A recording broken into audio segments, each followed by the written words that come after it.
Hello everyone, welcome to this channel. Welcome to Tech Library Hub Empowerment Initiative. My name is Mark, and today we have an exciting moment for you guys to share with us. And if you're just joining this channel, kindly click on the subscribe button. So yes, earlier last week we dropped a content on our YouTube channel about Mr. Ben, who is a tech diplomat, and he has been a book lover for a very long time. So we tried to get to know more about him, his personal life, his relationship and everything, where they started from, where they are right now. And as you know, I don't just like listening to one end. So today, after sending lots of emails, we've gotten his partner here on set with us today. And today promises to be an exciting section, I assure you. So if you're just joining us, kindly click on the subscribe button, turn on your notification. So yes, after sending lots of emails, lots of calls and all of that, we happen to have his partner here on set with us. So we're going to be asking her some questions just to try to know how far they've gone. So yes, Miss Rosemary, welcome on set. How are you doing? I'm very well, thank you. And you? I'm good. So yes, guys, I've drafted out these questions and I'm going to be asking her one after the other. If you know you are cooking something, if you have something on the fire now, I'll suggest you go and reduce the intensity of the heat, or you just bring it down from the fire so that you'll not get food burnt. Remember on our last content on this channel, we said that if you are born again, one of the things that will happen to you is that you happen to burn your food in the kitchen because you're trying to achieve purpose in life. So yes, I believe you've done that. So let's get into it. So my first question now is, last week, Mr. Ben, your partner, he told us how both of you met. And now we want to hear it from your own perspective. Yes. How did it really happen? Okay. I met, for the very first time, I met Mr. Ben in a church setting. I went to church, a Sunday church, very early as a Living Faith member, Winners Chapel. So from Lagos, I come down to Canaan Land, Ota, every Sunday. So that early morning, we were in church, 5:30, and I was on a phone call, a video call per se, while making the call. I saw someone that was seated next to me. She saw someone? And that was seated next to me with another young lady altogether. So I was interested in what I was doing, not attracted by the side, whatever is going on beside me. And then I think while on the call, network interrupted, and then he spoke, he said something, and I turned and smiled. I smiled, and then I continued what I was doing. So while service was going, before service continued, I think we exchanged pleasantries, had a little conversation with the lady next to him, and that was that. That was the first encounter, that was the first meeting I had with him. And that was some years back. I wouldn't give you guys tell you the year it was, but then I am very good with dates. I'll save that for some other time. So that was the first encounter I had with him. Taking it back a year later, it was a year later. I think that first meeting was in August of that year. A year later, that was like October of the next year, I came to a Sunday church again, and there is this lady that comes with us to church. I've not seen her for a while. Coming into church that day, I saw her seated somewhere. She had a baby she was nursing a baby, so I realized, she had put to bed. That was why she was not coming to church. She has not been coming to church. So I went to say, greet her, look at the baby, and then while I was there exchanging pleasantries with the lady, I saw someone again that, was coming in from the love wing. And when the person was coming in from the love wing, I raised my head and I looked. It was him, and I remembered the face. So I'm very good with smiles. So I gave this cute smile. And when I gave this cute smile, he also returned the smile. And then he walked up to me. When he walked up to me, he was like, how are you? I was like, fine. We exchanged pleasantries. The lady that I came to greet with her little baby he was familiar with the lady also, so they exchanged pleasantries also. And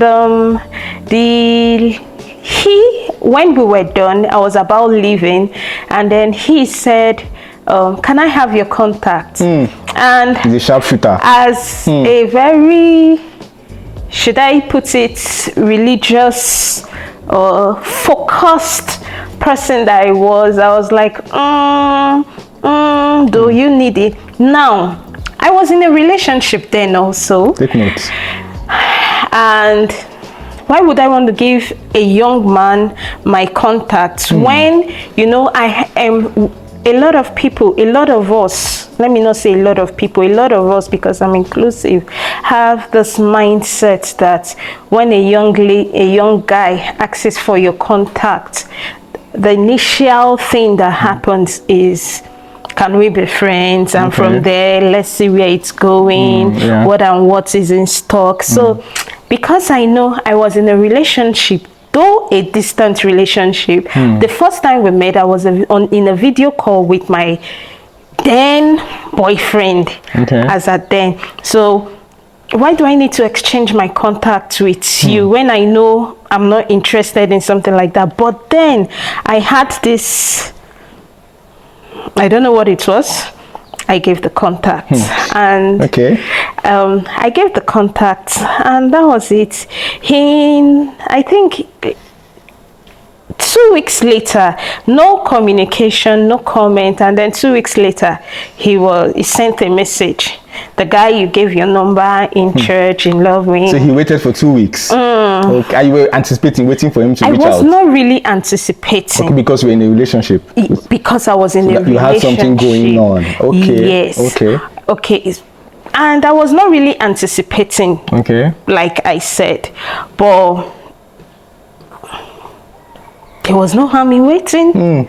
So you get okay. I think that was it. So when he texted me that night, I saw the conversation, I saw the message, and I replied immediately. And he went on talking, typing.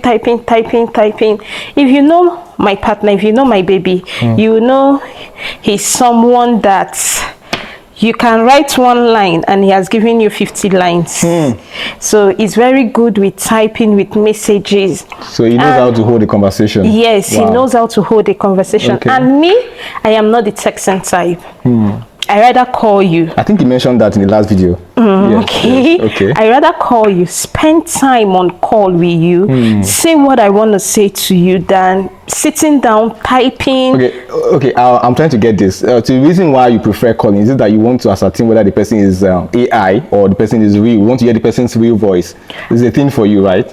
Not really that, but yes, I love when I speak to you. Hear my voice, I hear your voice. Heart to heart.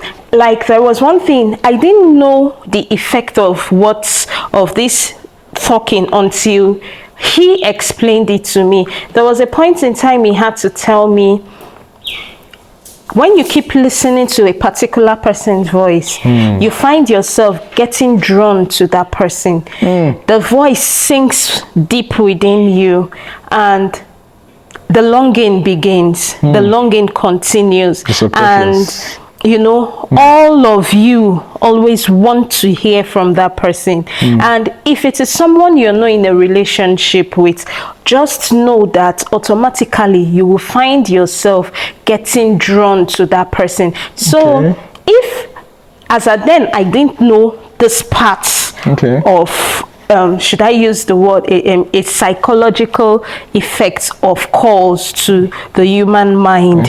So if something like this happens, that means I think I would always prefer calls to text, though now I am getting better with, replying messages and all of that. Because we sent her several emails and she finally responded. So yes, I think she's getting better at that. That's the truth. Yeah. So that's wonderful. So you mentioned something. Are you saying now that when we spend time talking to someone on the phone, there's a very high chance that we are being drawn to the person emotionally? Yes. Okay. That is what I'm saying. Now, even if it is business, even when it is business, you find out that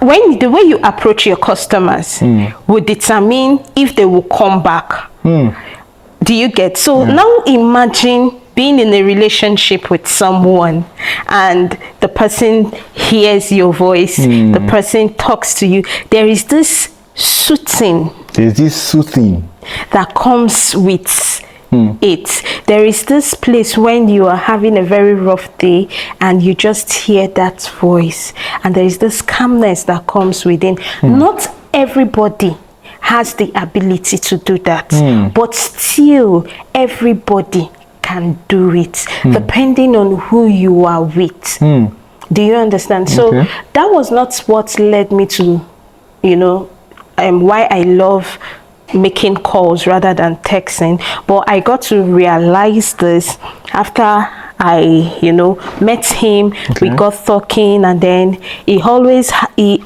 has a psychological approach to everything, or to some things that we come in contact with. Let me not use the word everything. To something we come in contact with, there is always a psychological approach to it. So psychologically, this was what I understood. So and I realized, though it was not the smooth, the way the way I am trying to present it now, it was not this smooth. There was a break in transmission at a point. Break in transmission.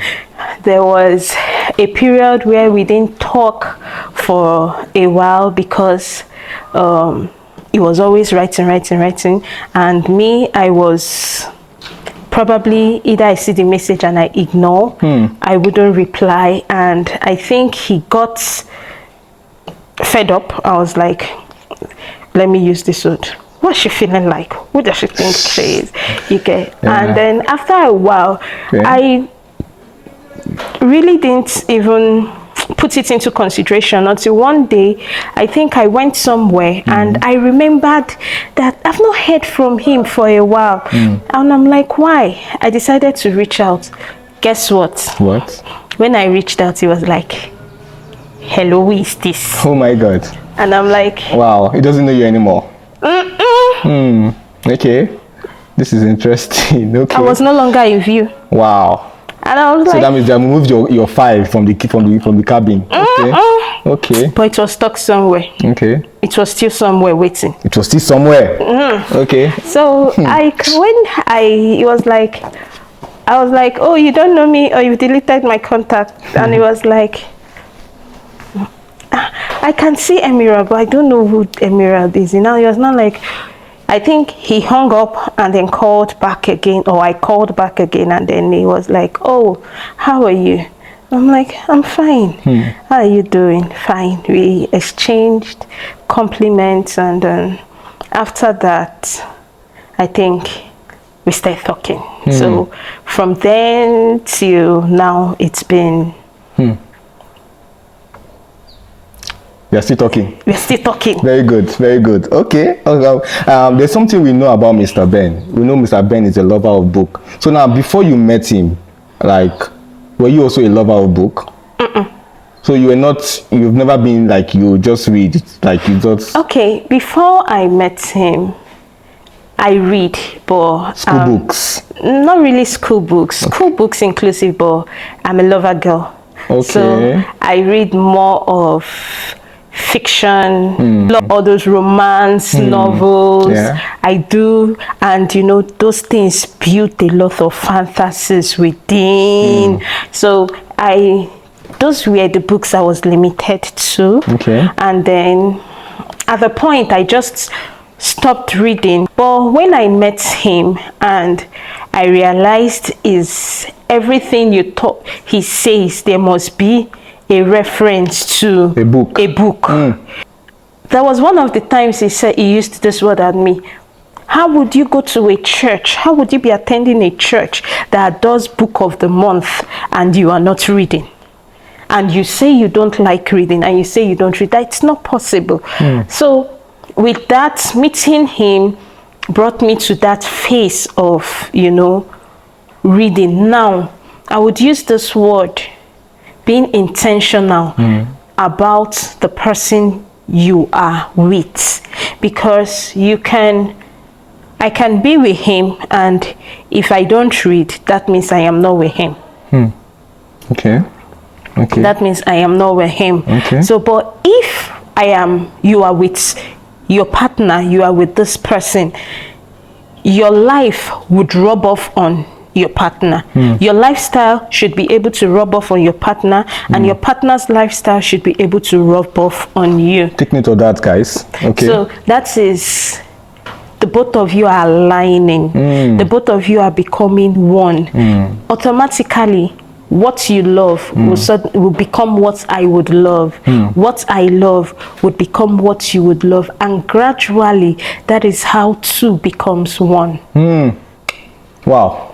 That's wonderful. That's wonderful. Mr. Ben said something last week on this channel. He said that when he met you, like he was in a relationship, he had a girlfriend, and you just confirmed that you two were in a relationship too when you met him. So how did that play out? I'm trying to understand. Like, I'm trying to get this. Okay. He was in a relationship, you two were in a relationship. I was in a relationship. Was it a very serious relationship? Okay, we want to know that. I was in a relationship, but okay. It was a distant relationship. Distant. I think he said in the last video that he doesn't subscribe to distance relationship. Wow. Yes, he does not subscribe to distance relationship. Okay. Even most of the times when we talk, I'll be like, baby, I want to travel. We'll be like, that's just what he will say, because he knows I know he does not like distant relationship. He said, I cannot see myself staying away from my wife, staying away from my partner. Now, I was in a distant relationship as far as end of the world, Nigeria, Australia. So the distance is very, very wild. Wow. Now, and it was when I actually started reading, started knowing some things, because see, knowledge is light.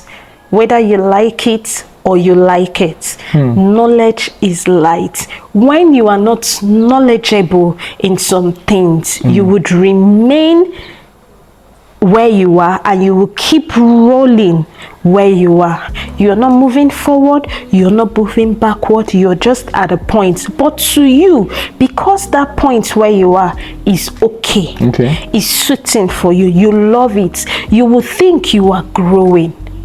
You will think you are moving ahead, but in the real sense, when you see another thing, when you're able to come in contact or learn another thing, you'll find out that you've actually been in a place. So it was not a bad relationship, no, but one of the things that made me take a decision, or that brought the separation, was the distance at that point in time. So yes, I was in a relationship, and yes, he too was in a relationship. And like we would always say, when you know nothing, where you are, as far as your eyes can see. So if your eyes can see from here to here, and you are actually there, you are okay. But the moment you are able to see beyond where you are, you will know that there is more to it than just where you have been. Okay, that's wonderful. So Mr. Ben mentioned something last week. He said immediately he saw you, like he felt something unique. That is love at first sight, guys. It exists, in case you don't know. So the thing is, did you feel the same way or did it take you some time for you to feel that same thing? Did you see him as, because he mentioned two things in the last video. He said there's something as sexual intercourse and intellectual intercourse. So when you first saw him, what came to your mind first? Were you like, this guy is handsome? So did you fall in love with just like love at first sight? Did you have that feeling? When I first saw him, okay,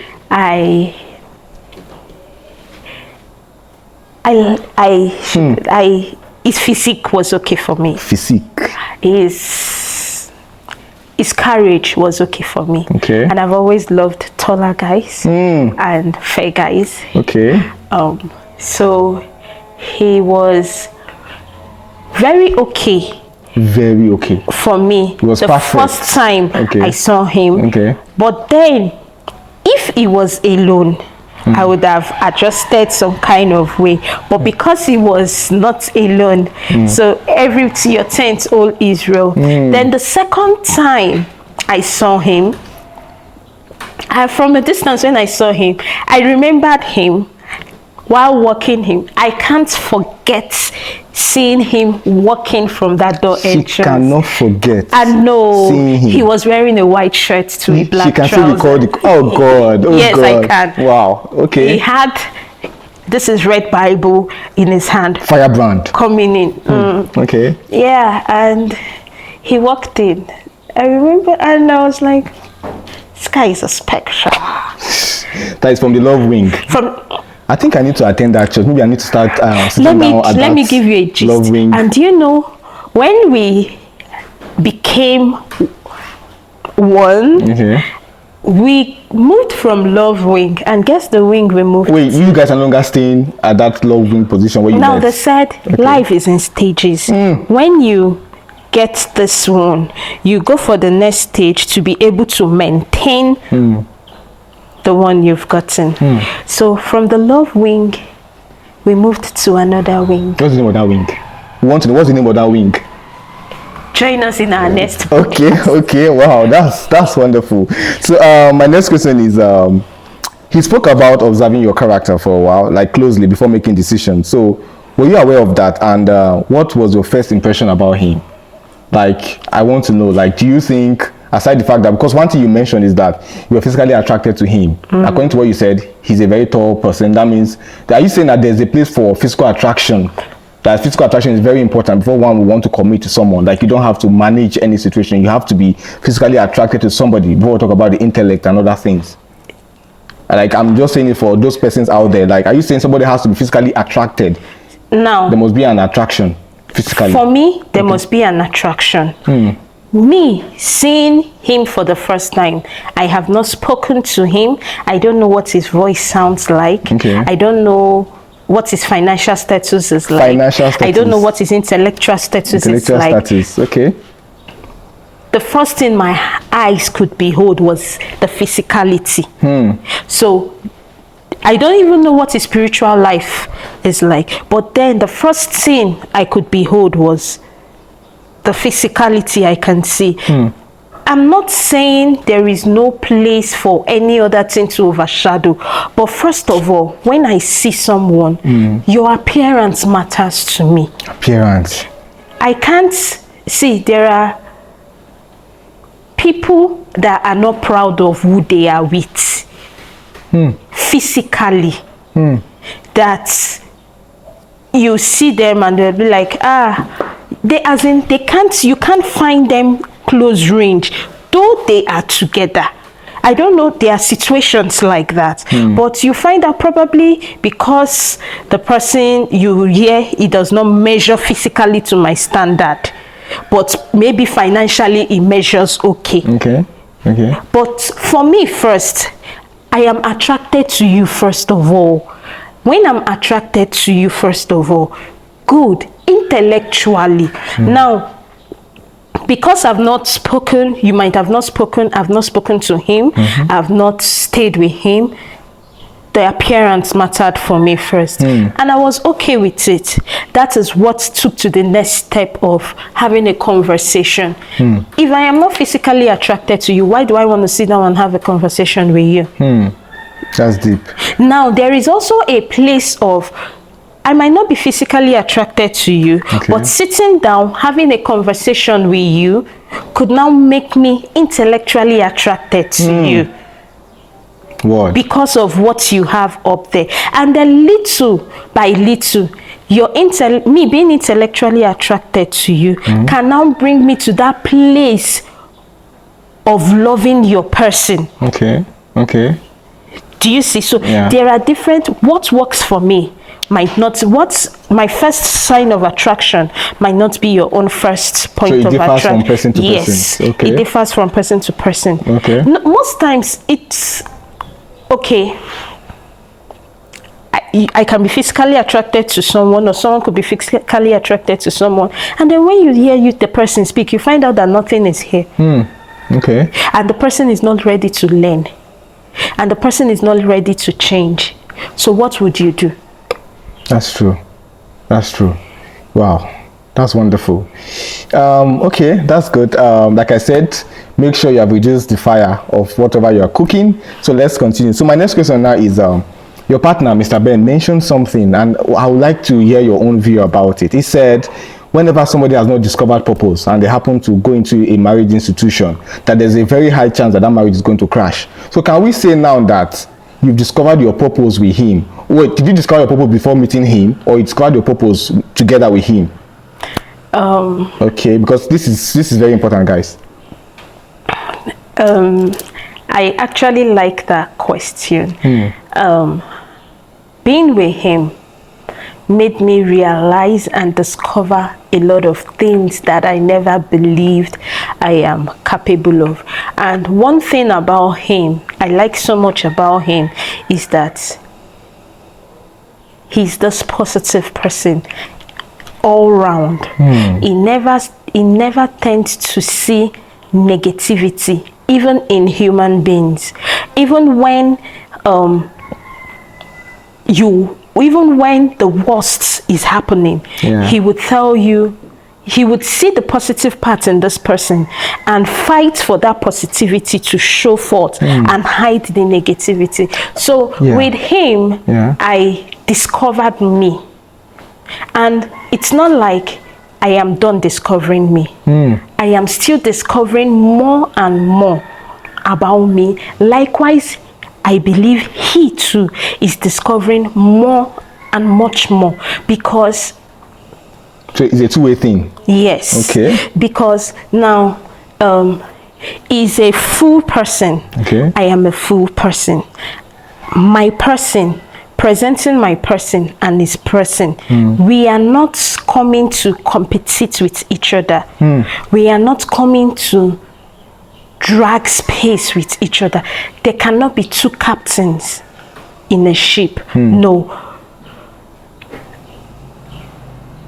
The discovery is in process now, but there is a place of knowing your discovery to a certain extent before heading into marriage.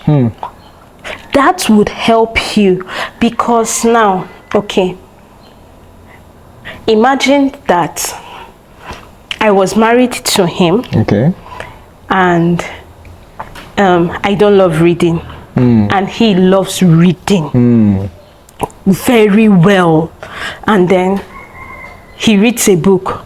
I am not available to discuss the book with him. I am not even available to recommend a book. I am not available to even, say something, and automatically there are some punchlines he would throw. I am not able to grab it. It will bring misunderstanding. That is how, when he continues like that, he gets frustrated in the marriage. I get frustrated in the marriage. Because why? He discovered himself in the marriage. I am yet to discover myself in that same marriage. Wow. Automatically, what are we looking for? It's not aligning. It's true. So what are we doing there? Now, he finds someone else that is willing to read, willing to discuss a book, and then he shares the book, and the person picks up the pace with him. He goes into conversation with that person. automatically there is now a side attraction. Remember what I said, the voice you hear on a constant. Yes. Now he reads this book and is done with it, and hey, what's up, have you read this book? Yes, I've read it. Okay, let's talk about it. And he's in a conversation with that person, talking about the book. And me, I am at home, he's always on his phone talking about a book, and me, I'm wondering, who is he talking to? What is he doing? Misunderstanding. Yes. Conflict.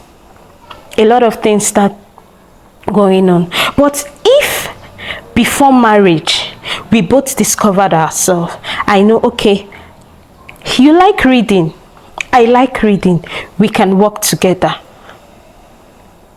Do you understand? Yeah. We can work together. And even if in marriage you discover yourself in marriage, is there the place of you opting up for a change?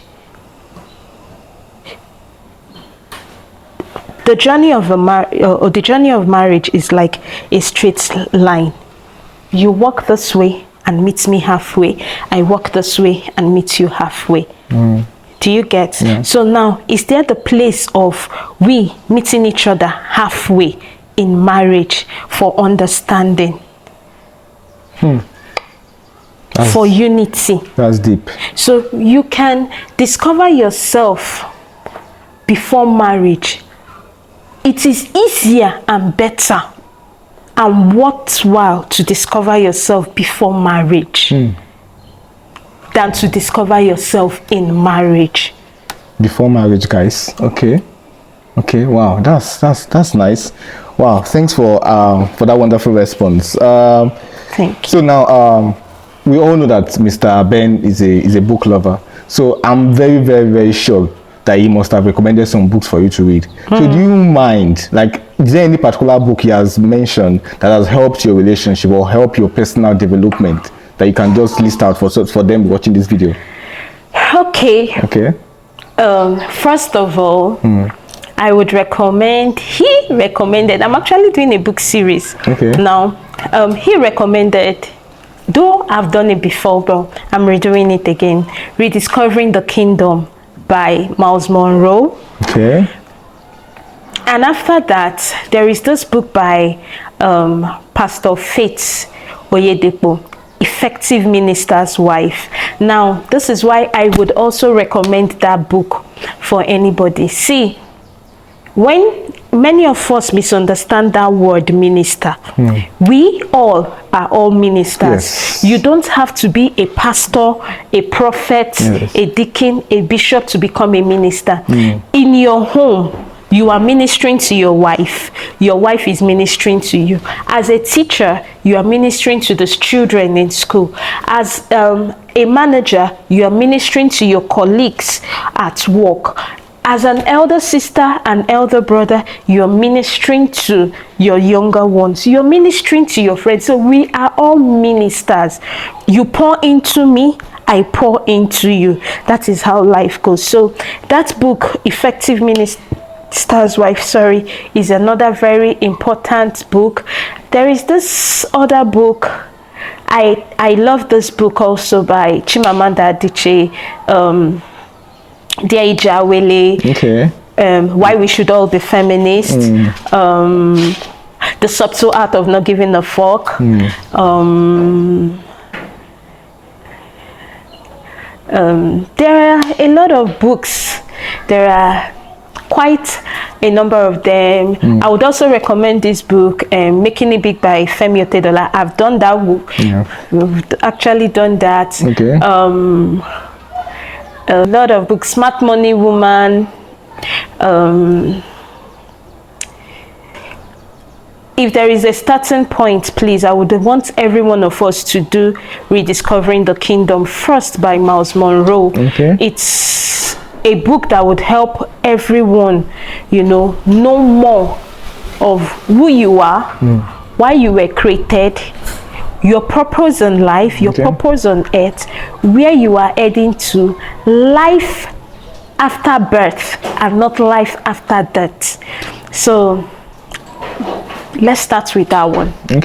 Guys, if you've listened to the book she mentioned, I'll suggest you write it down. And if you don't know how you can get some of this book she mentioned, you can comment in the comment section, and we are going to respond to your comment to let you know how you can get some of this book at your disposal. So that's a wonderful response. So now my next question now is what makes your relationship different from what is happening around? Wow. Okay. Why do you think it's different? This is personal. Like a town hall. Okay. Now, what makes my relationship different? My relationship is actually different because there is the intentionality between the both of us. One, there is something we say to each other, and what is that? We don't go into a thing to fail. We go into it because we know we are coming out the best of us. And when we there is this slogan we have, which is baby, I look up to you, not to you. Yeah, she's not referring to me, guys. Okay. I look up to him, okay, and we both look unto God. Do you get it? So we know it's not just ourselves, it's not our making, it's not because even if we are intentional, not just about how intentional we are, but then putting God first at the middle of it, knowing God for ourselves, not by what any prophet, any pastor, any woman leader has to tell us. It is first of all knowing him for ourselves. Then again, it is about we knowing that we are not perfect. Okay. Giving room for error. And when you give room for error, being able to, there is something he says, which is you must not defend everything. You don't need to defend it.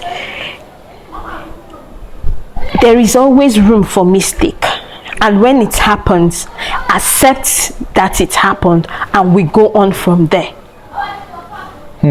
So it's not like, and like there was a time I told him, every time saying sorry would make one to keep doing something because you think you can say sorry and you can. No, but that is not the case. Honestly speaking, if you say, let's put it into words, why ours is different from others, we can't totally say it in words why ours is different from others, but seeing us, we know that this is us. We know how we bring. Have you seen us talk? Have you seen us as in throw banter?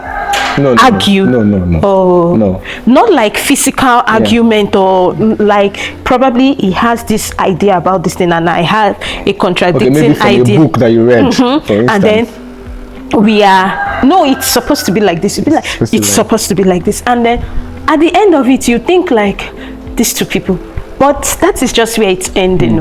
I think that's the intellectual intercourse he's mentioning. Having everybody's trying to make his our own point of view known. Like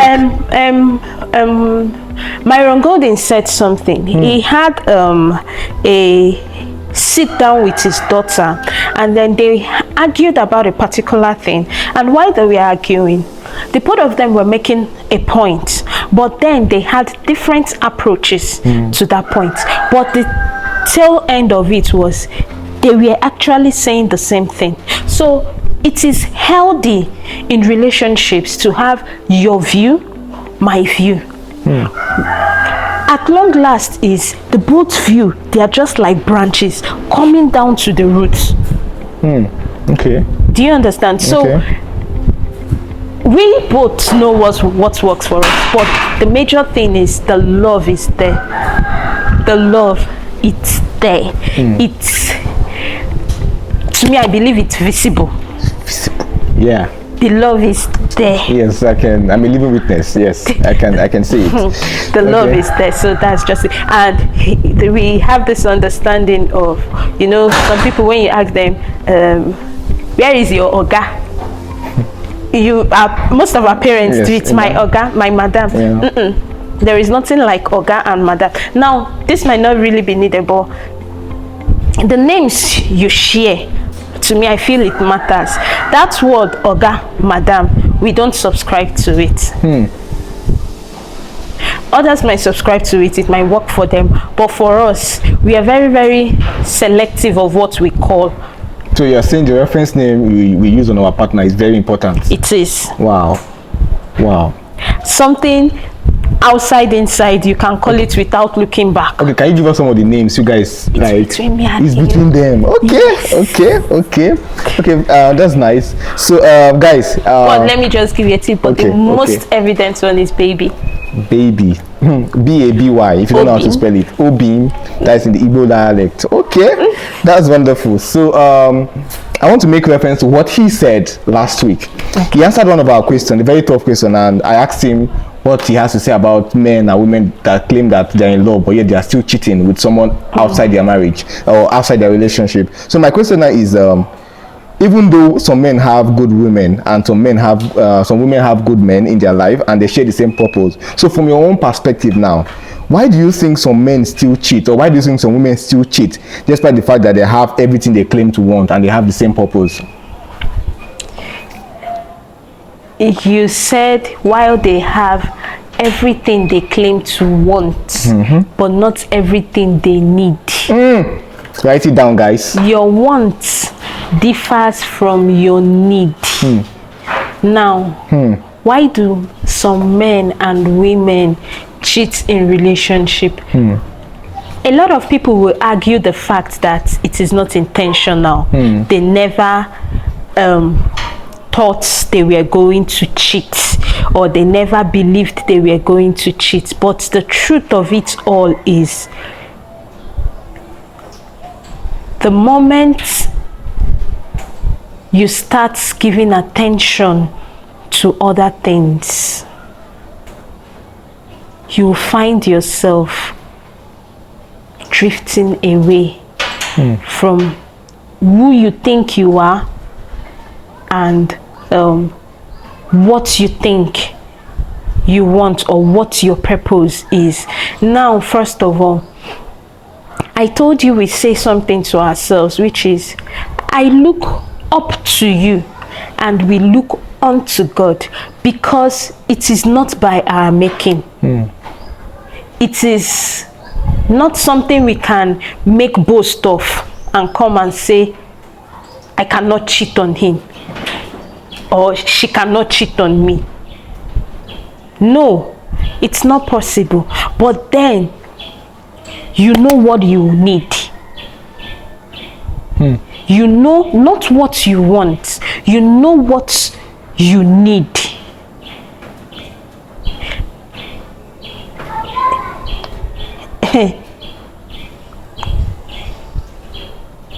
Do you think your wife is not giving you peace, and you think you will find that peace outside? My dear, go in and you will see double of what your wife is not giving you. Write that down. Write it down. See, nobody has it 100%, inside or outside. Tell me, there's a place for weakness. Yes. That is why you have an helpmeet.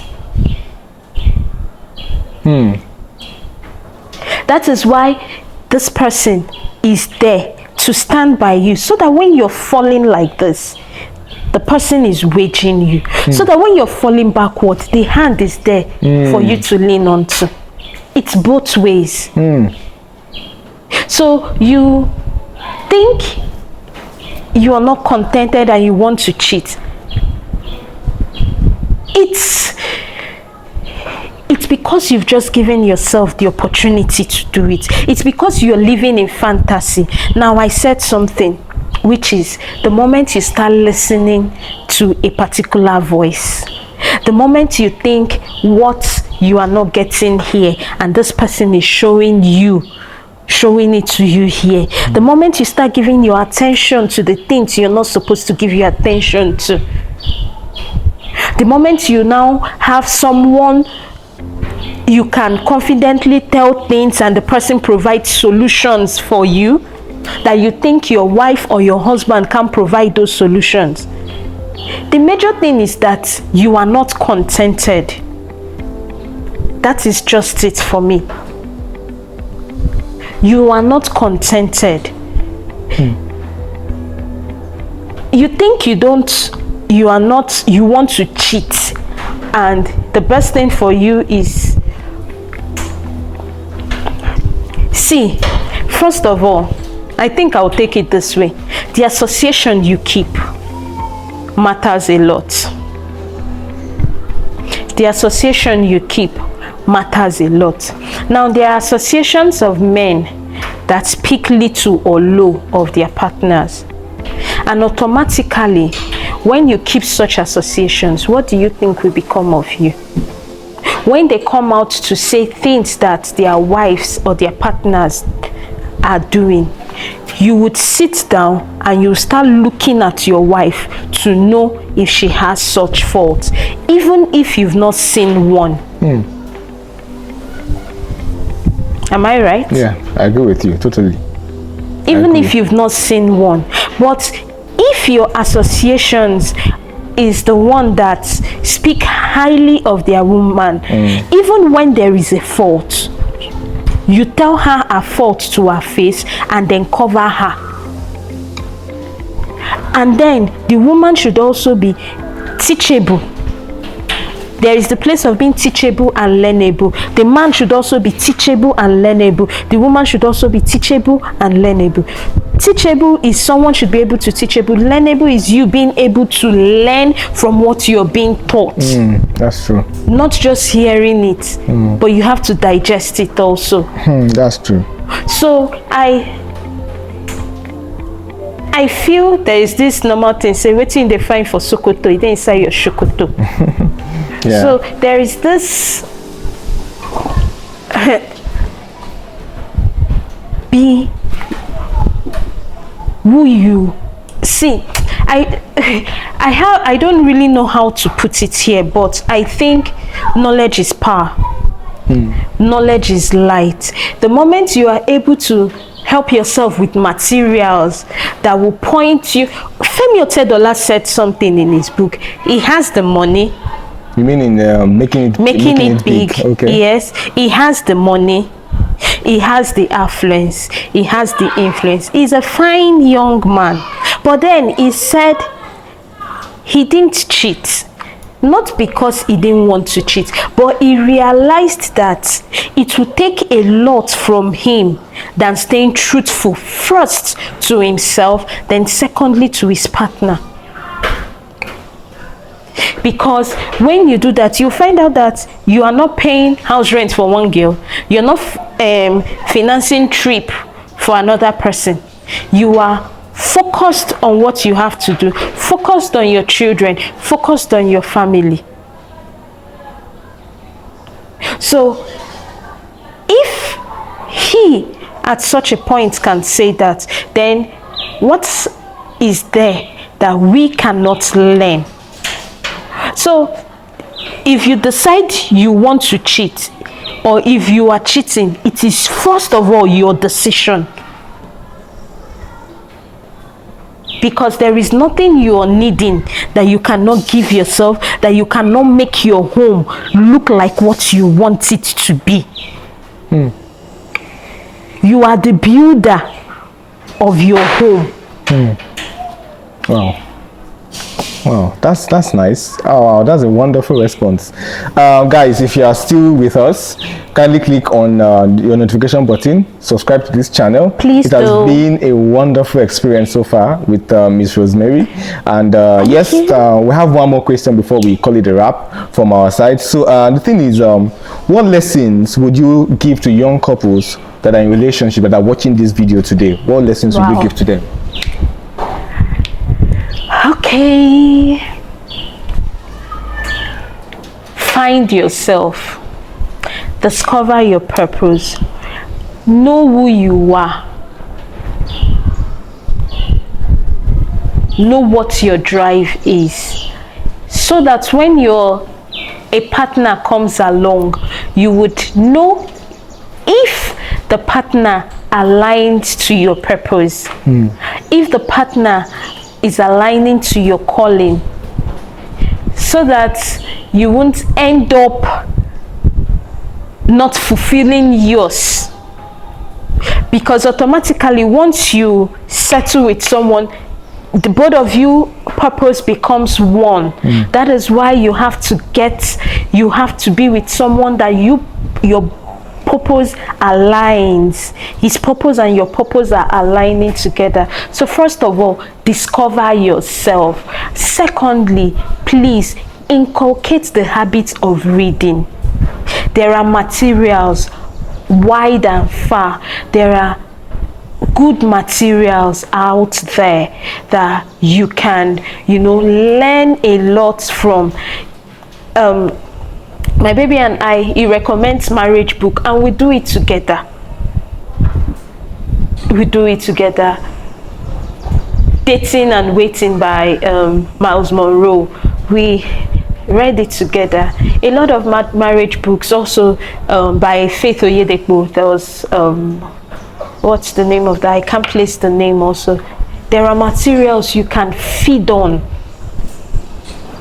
Knowledge is power. Knowledge is light. But when you don't know, you are in darkness.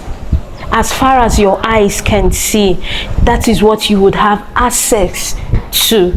So please also try and be knowledgeable. I am still on the journey of being knowledgeable. I am saying this now not because I know it all, not because I am perfect in all of it, but because it is a journey. It is a forever journey.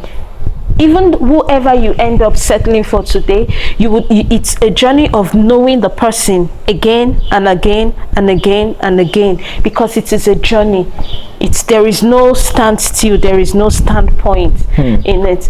So first, I said discover yourself. Secondly, I'm saying again, get materials to help you. Read, know it. Knowledge is light. And then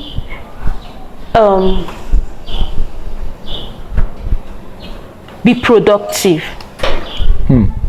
That is one thing. Many people these days go into marriage for the wrong reasons. They are looking for helper. Destiny helper, financial helper.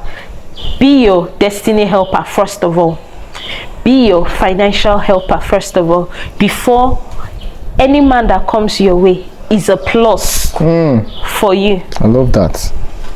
Anyone that comes your way is a plus for you. Marriage is not all about procreation. No, you have to give as much as you receive. You have to give as much as you take.